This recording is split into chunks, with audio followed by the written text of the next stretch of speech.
Morning students. आज हम दो प्रकार की जो भौतिक राशि होती है, सदिश और अदिश, उन दोनों के बारे में विचार करेंगे। तो जैसा कि हमको मालूम है कि भौतिक राशि ऐसी राशि जिनका मापन किया जा सके। अब मापन करने वाली जो राशियां हैं, भौतिक राशियां जो है, उनको टू कैटेगरीज में डिवाइड करते हैं स्टूडेंट्स। तो पहली जो राशि है उसको बोलते हैं सदिश राशि, ठीक है, और दूसरी होती है अदिश। तो फिर से सुनिएगा, भौतिक राशियों को दो प्रकार से डिवाइड किया गया है, भौतिक राशियों को दो प्रकार से बांटा गया है। पहला है सदिश राशि और दूसरा है अदिश राशि। अब सदिश राशि के बारे में बेसिकली आपको समझा दूं, फिर हम उसकी डेफिनेशन देखेंगे। सदिश का मतलब दिशा के साथ, सदिश, स प्लस दिश मतलब दिशा के साथ। अब जो सदिश राशियां होती हैं उनको व्यक्त करने के लिए हमें उनके परिमाण की आवश्यकता होती है पहले तो, और दूसरा है उसकी दिशा, मतलब जिस दिशा में, ठीक है ना।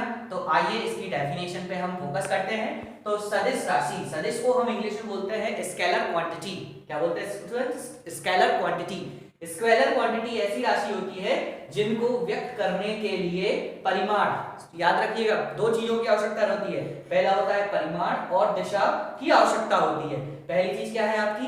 परिमाण और दिशा। मतलब जहां पर भी सदिश की बात करेंगे, जिस भी जगह हम सदिश की बात करेंगे तो वहां पे स्टूडेंट्स आप क्या समझेंगे? परिमाण और दिशा, ये दोनों चीजों का होना यहाँ पे आवश्यक है।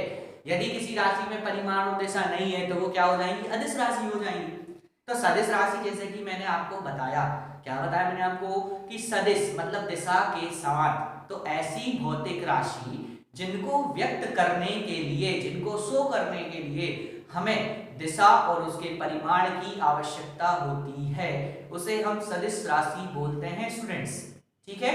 सदिश राशि को इंग्लिश में बोलते हैं स्केलर क्वांटिटी, ठीक है ना।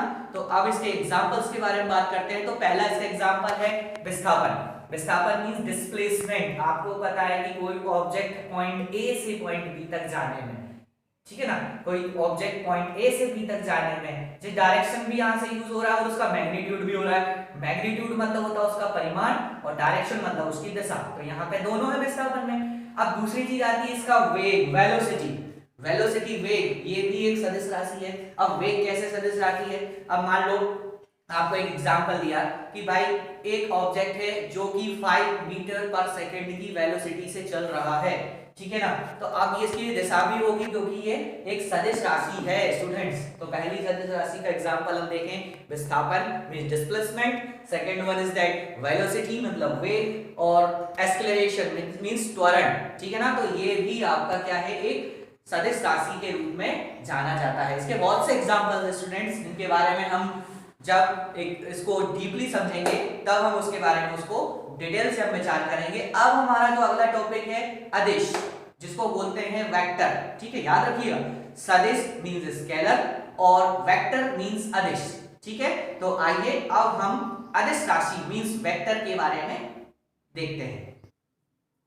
तो स्टूडेंट, जैसे कि हमने पहले देखा कि भाई सदिश राशि मतलब स्केलर क्वांटिटी। अब हम बात करेंगे अदिश राशि, ठीक है ना। अदिश राशि मींस जिसको हम बोलते हैं वेक्टर, ठीक है। जैसे कि मैंने आपको पहले बताया था कि वेक्टर क्वांटिटी क्या होती है? जिसमें दिशा नहीं होती, केवल उसका मैग्नीट्यूड होता है, ठीक है ना।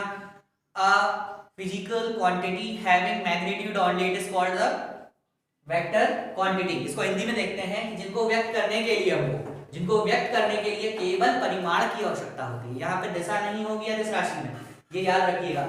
यही अंतर है सदिश और अदिश का कि भाई सदिश में हम दिशा देखते हैं, लेकिन अदिश राशि जो है वेक्टर जो जिसको बोलते हैं, उसमें हम केवल परिमाण की आवश्यकता होगी, हमें केवल इसमें परिमाण की ही जरूरत होगी स्टूडेंट्स। इस चीज को आप ध्यान रखिएगा, इस चीज को पकड़ के चलिएगा। किस चीज की जरूरत होगी? वेक्टर के लिए केवल परिमाण की आवश्यकता होगी। अब हम इसे एग्जांपल देख सकते हैं, जैसे कि लेंथ है, लंबाई है। लंबाई एक क्या हो जाती है? वेक्टर क्वांटिटी है। उसके बाद हम देखें तो वेट, वजन, ठीक है ना। उसके बाद हम देखें किसी का द्रव्यमान, किसी चीज का द्रव्यमान, किसी ऑब्जेक्ट का द्रव्यमान, ये चीजें क्या हो जाएंगी? आपकी अदिश राशि मतलब वेक्टर क्वांटिटी में आ जाएंगे, ठीक है। तो आई थिंक सबको क्लियर हो गया होगा। फिर से एक जनरली आपको बता देता हूं कि सदिश राशि मतलब ऐसी राशि जिसमें दिशा की आवश्यकता और परिमाण की आवश्यकता दोनों होती है, और अदिश राशि जिसमें केवल परिमाण की आवश्यकता होती है वो अदिश राशि कहलाती है, ठीक है। तो ये एक इंपॉर्टेंट टॉपिक है। अब हम इसके बाद सदिश और अदिश means differentiate between vector and scalar पे हम यहाँ पे चर्चा करेंगे, ठीक है ना स्टूडेंट्स।